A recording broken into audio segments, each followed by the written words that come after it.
Halo sahabat usia Mas, kali ini kita akan memperbincangkan tentang perjuangan suci demi perjalanan dinas.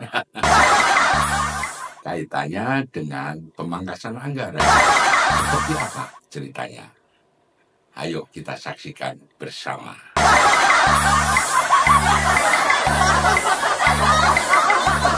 Suasana kantor ASN yang lengang. Seorang PNS duduk termenung menatap kalender di mejanya.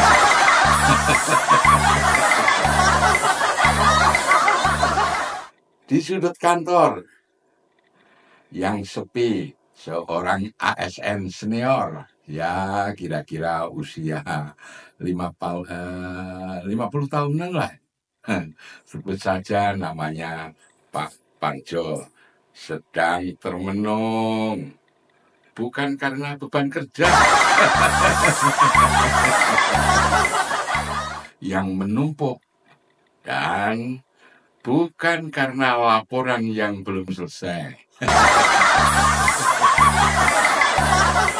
Tapi karena satu hal yang jauh lebih serius.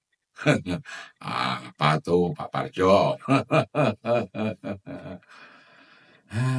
Ada tulisan besar perjalanan dinas di beberapa tanggal yang kini dicoret. Aduh, Pak Parjo, berbisik penuh haru. Ya, ini serius. Tahun ini perjalanan dinas dipangkas. Aduh. Padahal itu andalan saya. Jadi kalau saya di dalam kantor nganggur, tapi begitu saya perjalanan dinas sibuk karena ngurusin rakyat.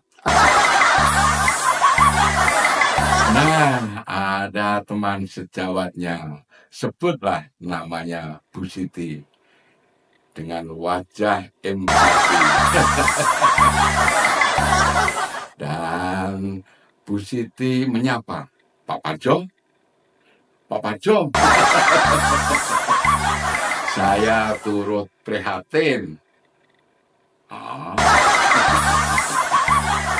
Bagaimana nasib kita sekarang tanpa perjalanan dinas? Kita masih bertahan.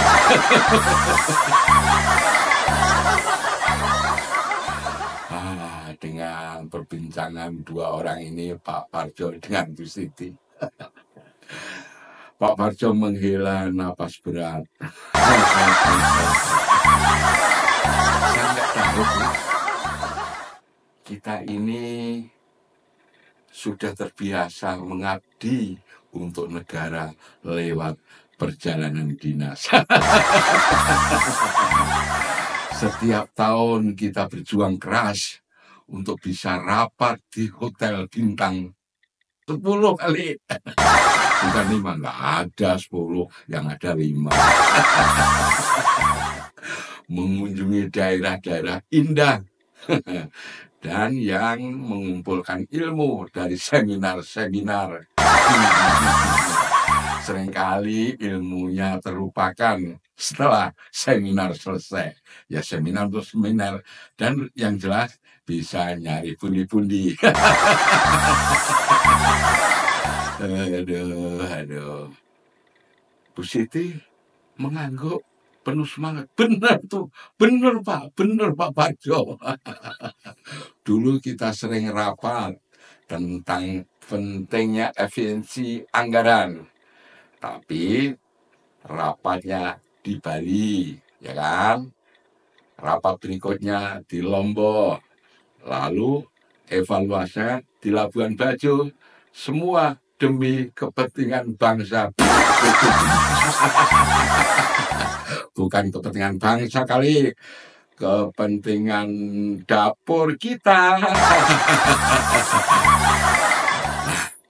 Dengan perbincangan orang tersebut muncullah ASN, sebutlah bernama Pak Budi. Tapi ini bukan Pak Budi yang ini ya, katakanlah ini sebutan saja.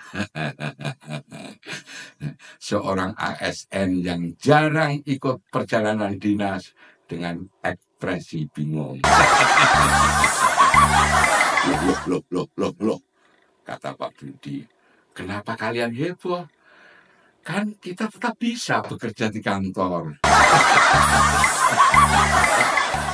Pak Parjo terkejut dengan berkata, kerja di kantor, Pak Budi, Anda ini kurang paham esensi pengabdian. ASN itu bukan sekedar kerja di belakang meja. Kita harus turun lapangan, harus melihat langsung kondisi daerah, harus merasakan sendiri fasilitas hotel-hotel yang nanti kita bisa merekomendasikan untuk rapat berikutnya.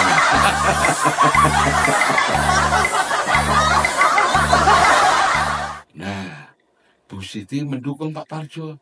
Benar, Pak. Bagaimana kita bisa paham keadaan daerah kalau kita tidak pernah ke sana? Bagaimana kita membangun negeri kalau tidak ada rapat koordinasi lintas provinsi di tempat-tempat wisata? Pak Budi menghela nafas, geleng-geleng kepala. Tapi Pak, Bu, perjalanan dinas harus ada manfaatnya, kata Pak Budi. Jangan cuma jalan-jalan. Pak Parjo dan Bu Siti saling pandang, lalu tertawa terbahak-bahak. Pak Budi, Pak Budi. Aduh Pak Budi gimana sih Pak Budi? Anda ini memang idealis. Mau sampai kapan kita serius begitu? Lagi pula perjalanan dinas beneran berdampak besar. Kenapa kondisi daerah tetap gitu-gitu aja? Pak Budi tercengang. Suasana mendadak sunyi. Lalu muncul suara notifikasi dari HP Pak Parjo. Ia membaca wajah dengan panik wajahnya, maksudnya Pak Parjo membaca HP-nya dengan wajah Pak Parjo gugup. Apa nih?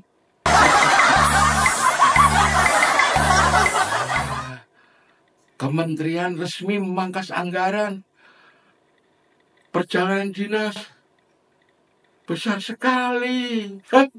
Gimana Bu Susi? Gimana Bu Susi? Bagaimana Pak masa depan kita? Suram kali. Aduh. Bu Siti, mungkin ini saatnya kita mulai kerja beneran di kantor. Nah, emangnya dulu kita nggak kerja beneran di kantor? Apaan? Kalau kita nggak tugas keluar, kita ngabsen pulang. Malah kalau di kantor kita pening. Aduh. Begitulah kisah para pejuang perjalanan dinas. Sebuah perjuangan panjang yang akhirnya kandas oleh penghematan anggaran. Mungkin negeri ini memang lebih butuh kerja nyata daripada rapat tanpa makna. Ini adalah sebuah refleksi untuk ASN yang selalu mencari dan mencari perjalanan dinas, kerja, atau jalan-jalan. Ayo kita renungkan bersama.